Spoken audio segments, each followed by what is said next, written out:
sentimiento de responsabilidad internacional en el caso de Diego Felipe Becerra Lizarazo. Un saludo a la señora Liliana Lizarazo, madre, al señor Gustavo Trejos, padre del joven Diego Felipe Becerra Lizarazo, y a su distinguida familia y las víctimas dentro del caso.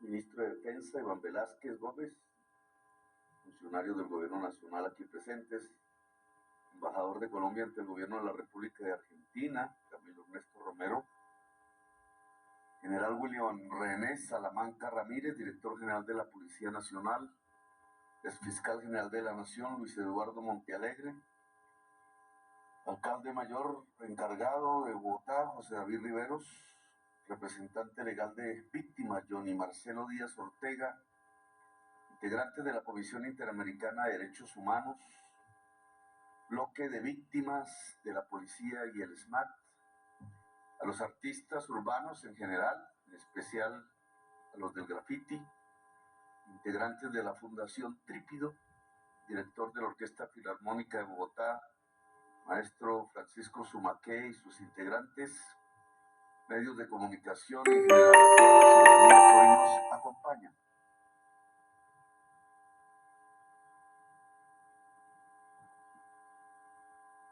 Un Estado que pide perdón, habría que preguntar si qué es ese Estado, porque pareciera una abstracción pura, una cosa, un objeto. El Estado no es más sino gente, seres humanos que representan, condensan una sociedad en cierta forma. El Estado no es más sino un fluido de la sociedad, una condensación de la sociedad. Cuando el Estado lo reconoce, es un Estado democrático, porque sabe que su fuente y su autoridad es la sociedad. Cuando el Estado no lo reconoce, esas gentes que están dentro del Estado no reconocen que simplemente son una emanación de la sociedad, se imponen contra ella, la sojuzgan, hablan de principio de autoridad, se creen que no son sirvientes de la ciudadanía, sino al contrario, que la ciudadanía es su sirviente, y aparecen formas que para nada son democráticas en ese Estado. Nosotros hemos querido, la Constitución del 91 así lo resalta, el sueño quizás colombiano, allá en el origen de la República, construir una democracia. Una democracia significa que este Estado es simplemente un sirviente de la ciudadanía. Pero habría que preguntarse, ¿y por qué mata a la ciudadanía? Porque este acto es un reconocimiento que hace un Estado en el sentido de confesar que mata a la ciudadanía. Es decir, que no es democrático. Aquí estamos en virtud de un fallo de la Comisión Interamericana de Derechos Humanos. Y habría que preguntarse, ¿y eso qué es?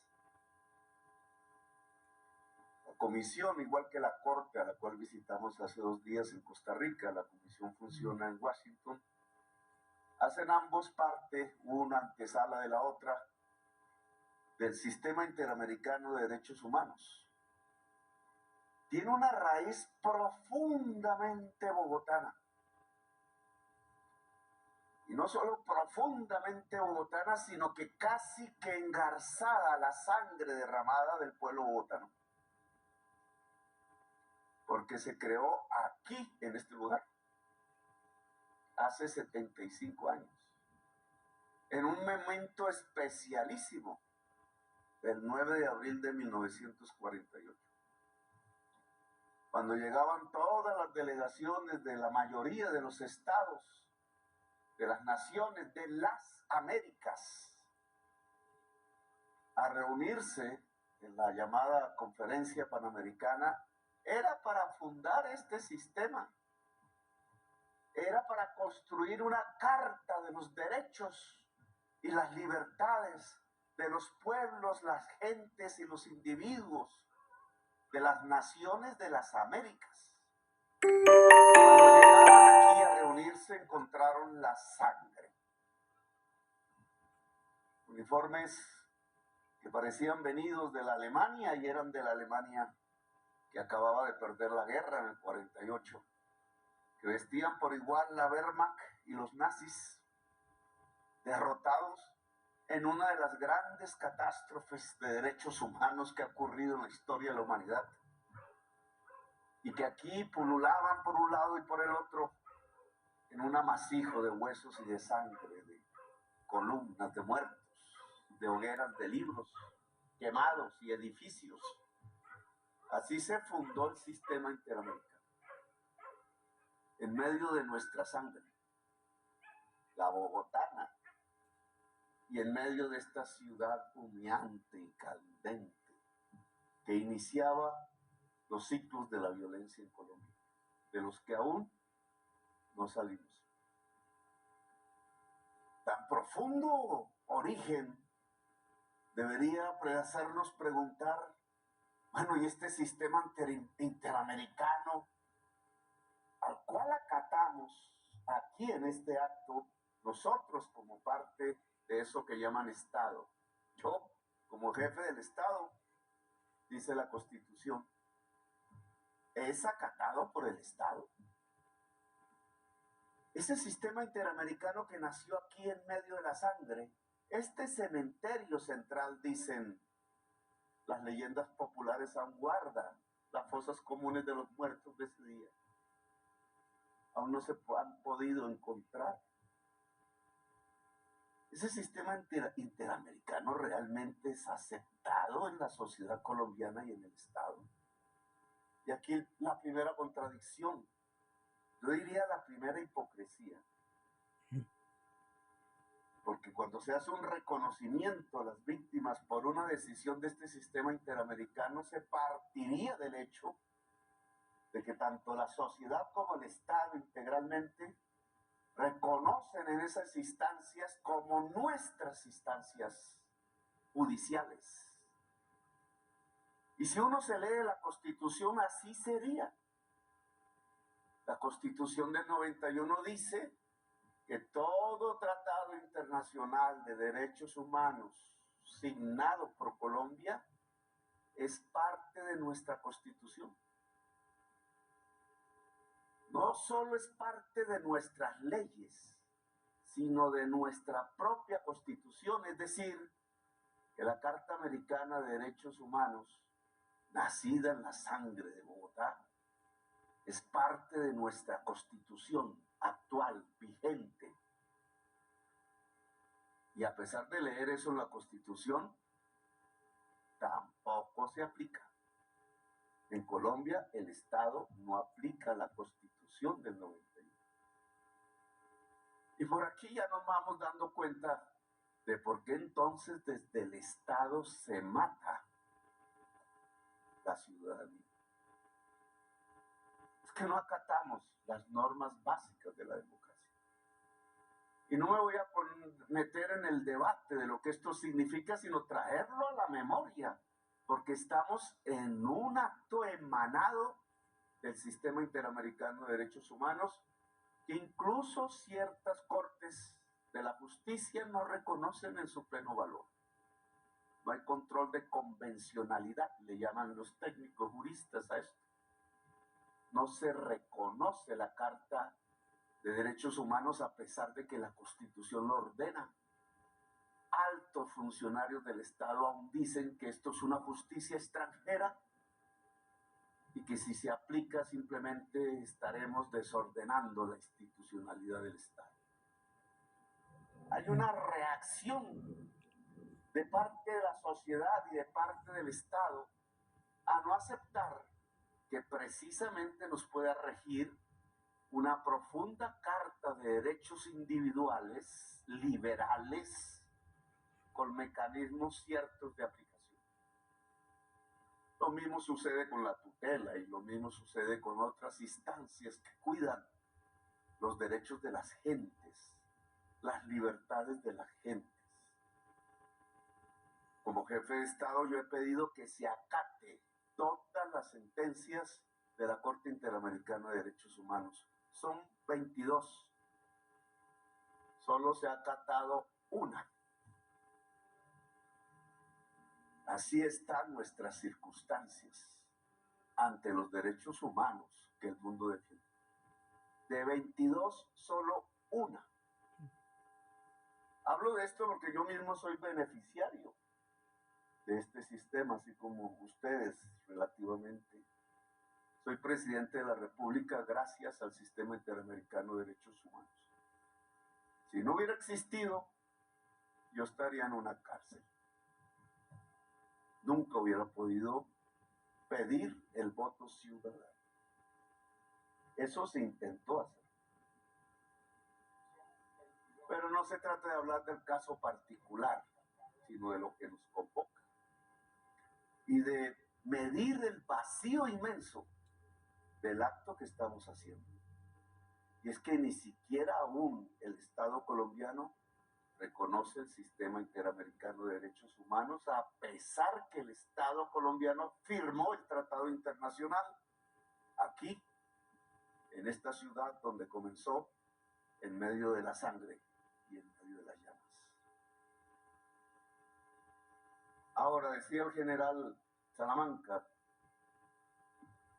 director general de la Policía Nacional,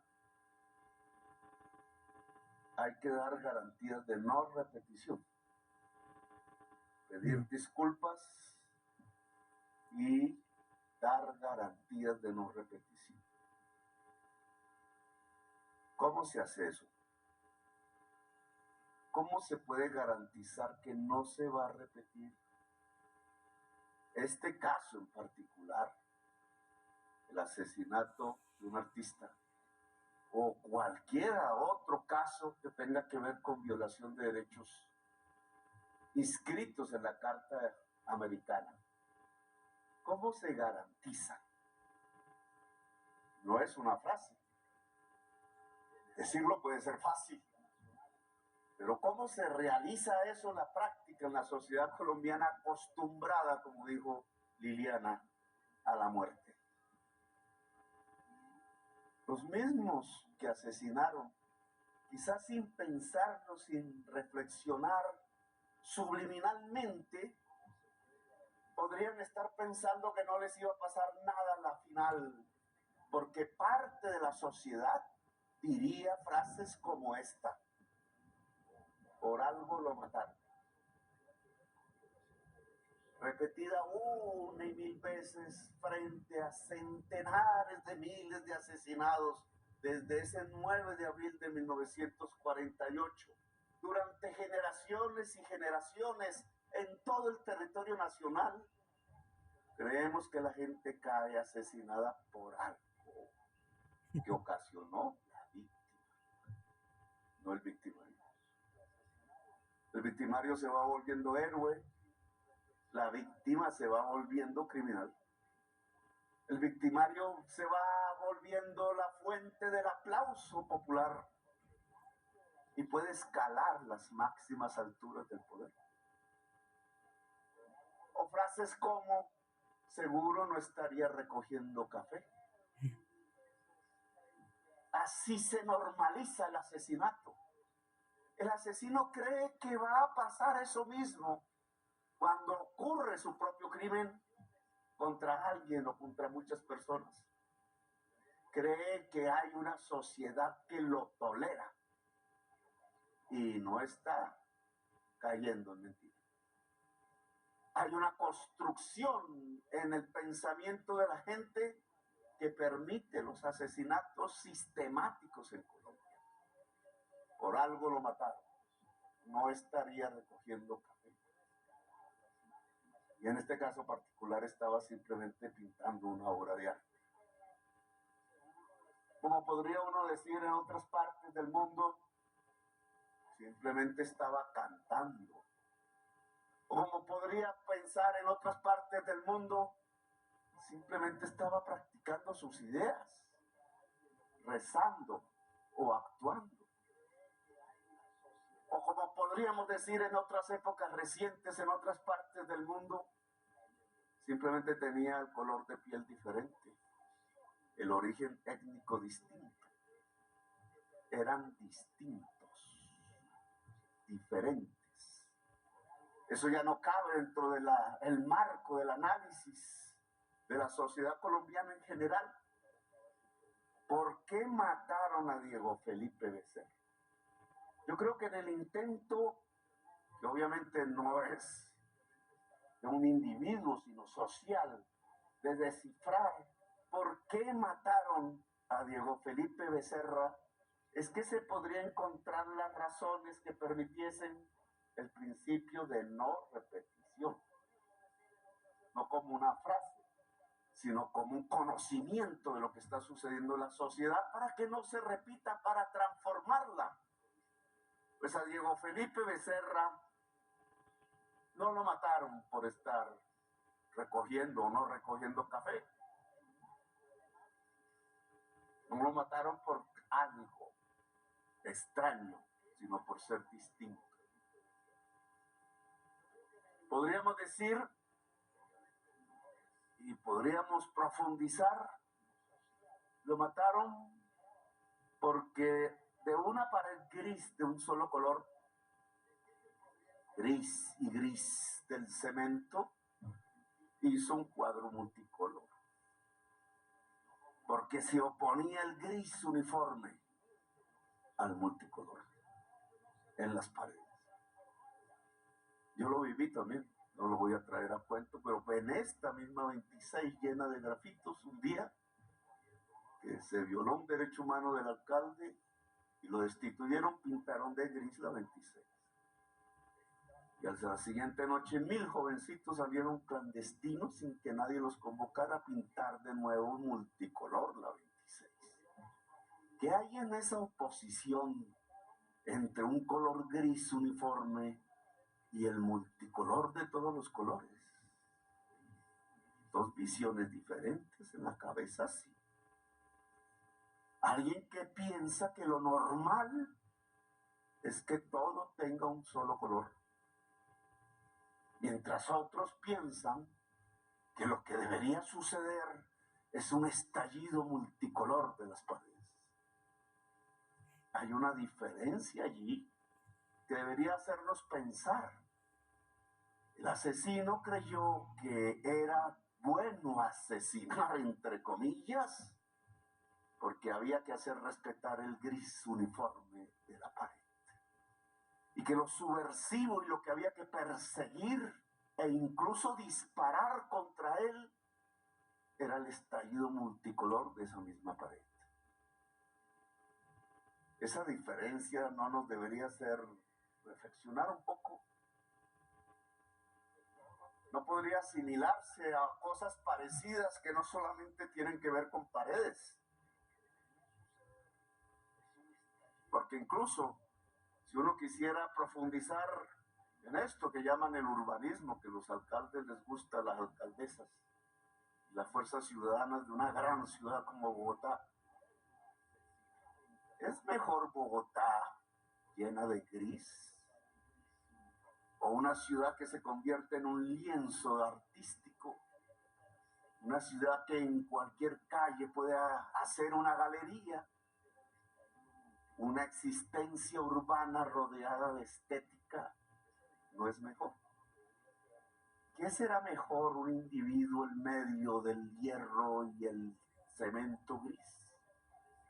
¿O un individuo rodeado del arte? ¿Quién matará al final? Y uno podría decir que el que vive en medio del arte no va a matar nunca. Ni sus hijos si viven en medio del arte, ni sus nietos. Pero esto mismo que estamos observando en este caso particular, mataron porque iba a pintar de multicolor la pared gris. Se encuentran otras formas, en otras cosas. ¿Por qué asesinaron a los miembros de la Unión Patriótica por miles hace unos años? que eran socialistas o comunistas. Leía un noticiero con gran titular porque le gustó al noticiero la palabra, la frase de un dirigente que seguramente de pronto, quién sabe, será presidente, diciendo, pero es que los socialistas son basura. ¿Cuánta gente piensa lo mismo en Colombia? ¿Cuántas veces se repite esa palabra en el común? Pero peor aún, ¿cuántas veces se repite desde el poder? Es que los socialistas son basura. Antaño decían, es que los liberales son el demonio. No hace 40, 50, 60 años, 75 años. La corbata de nuestro fiscal podría ser signo de muerte en aquel entonces, porque el rojo era perseguido. Ser rojo era ser condenado al fusilamiento o al descuartizamiento o a la desaparición o al ostracismo.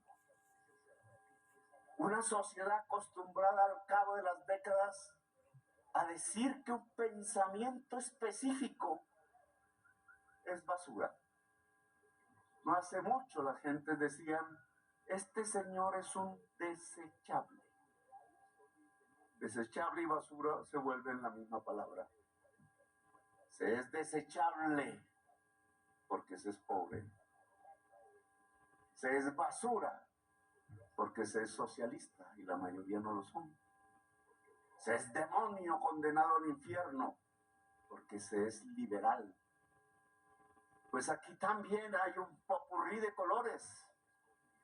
Hay unas personas que piensan que en el pensamiento de los demás solo debe haber un color y solo uno, una especie de gris, como en las paredes.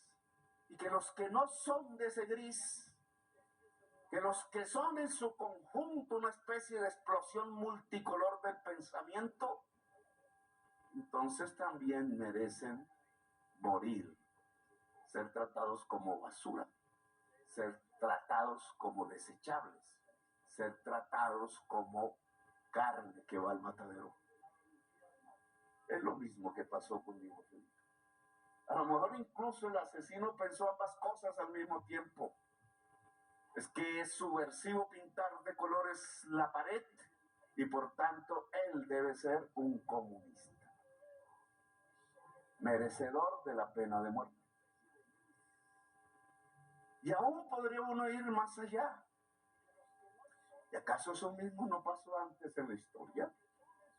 Esto que estamos viviendo aquí, de matar por ser diferente, sea por el arte, sea por el pensamiento político, no lo vivió Europa alrededor de los colores, las formas y los orígenes étnicos de la población.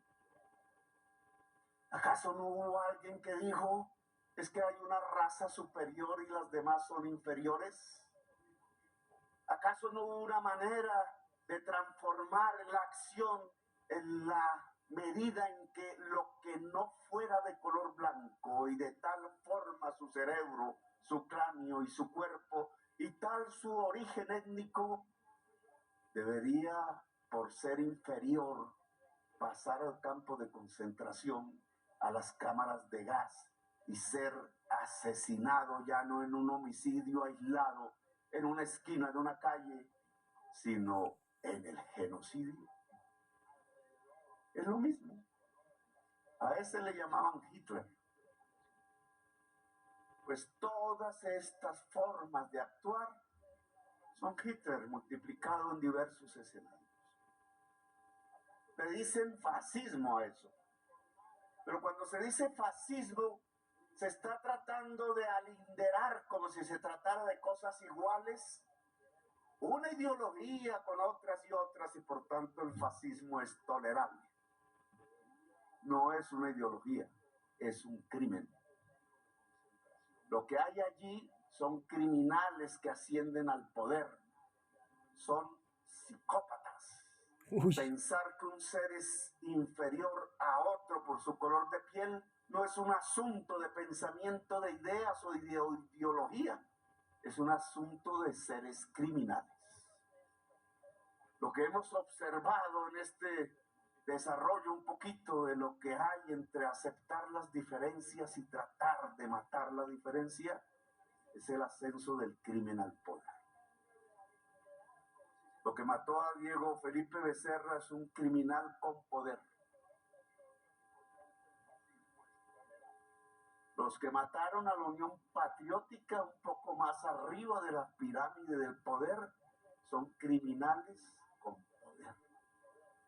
Lo que mató al pueblo judío, a los socialistas, comunistas, gitanos, homosexuales y personas sin discapacidad en Alemania por millones y en Europa es alguien todavía más en la cúspide del poder, pero no es más que un criminal en el poder. Entre más asciende a la cúspide, más genocidio produce. Y Colombia es el escenario de ese tipo de procesos. Y si esto lo reconocemos, y discúlpenme que me extienda, entonces podríamos pensar cómo no se repite.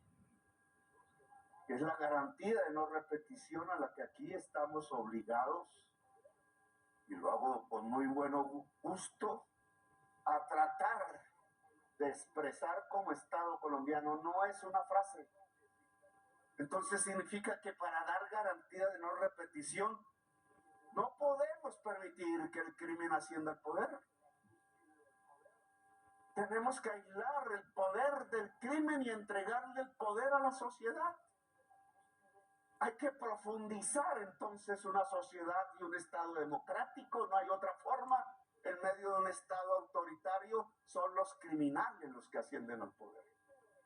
Y no daremos garantías de no repetición entonces, sino que esto se repetirá una y otra vez y por miles y decenas de miles y centenares de miles, como ha sido nuestra historia hasta este momento. Es una democracia en oposición al crimen en el poder. Lo que tenemos que hacer es profundizar la democracia, poner la democracia en movimiento. Lo que tenemos que hacer en el tiempo que aún nos quede es hacer explotar los muros de múltiples colores y las voces de múltiples colores y los pensamientos de múltiples colores, todas las esquinas de múltiples colores. Es un momento de rebeldía. Porque es que para dejar que los criminales asciendan al poder solo hay que quedarse en silencio. Y para impedirlo solo hay que ser rebelde. No sé cómo pensaría Diego Felipe Becerra en estos términos, pero por sus cuadros era un rebelde. Y las sociedades solo avanzan por las y los rebeldes. Si no fuese esa rebeldía, la existente, la humanidad hace tiempo se hubiera ido al matadero. Hemos evitado el matadero y hemos agarrado la vida porque hemos explotado, hecho estallar, gritado los múltiples colores del ser humano y no solo uno al que nos han querido colocar.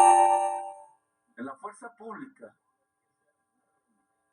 entonces hay que quitar un concepto fundamental para que esto no se repita. Llámese militares, policías, etc. El famoso enemigo interno. El asesino que pensaba cuando asesinó que había un enemigo interno en Colombia y por tanto había que extirparlo, era el que pintaba la pared. Cuando asesinaron a la Unión Patriótica en sus militantes, ¿qué pensaban? Que había un enemigo interno que había que quitar del camino como fuera. Cuando asesinaron los 6.402 jovencitos para hacerlos parecer como bajas de la guerrilla, ¿qué pensaban? Que como eran pobres en los barrios populares, eran parte de un enemigo interno y que por tanto era legítimo fusilarlos y hacerlos pasar como guerrilleros. ¿Qué diferencia pensarían hay entre un joven pobre y quizás discapacitado de un barrio popular de Colombia y un guerrillero? No hay mucha. Ni siquiera es mucha con la base de un policía o de un soldado del ejército. Son la misma clase, la misma juventud, los mismos problemas, los mismos barrios, las mismas veredas, las mismas etnias, los mismos colores de piel. Pero los enfrentan, los hacen matar unos con otros. Entramos al fratricidio. ¿Por qué? Porque creemos que hay un enemigo interno. El enemigo interno es el diferente, es la diferente. Si nos vamos unas calles acá en la noche, es la travesti que anda por la calle, es el homosexual que se sienta en la esquina, es la señora trabajadora sexual que no tiene cómo llevarle el pan a sus hijos. Si nos vamos por allá, es el que pinta la pared. Y si nos vamos por allá, es el que grita rebeldías. Y si nos vamos más allá, es el que se viste distinto.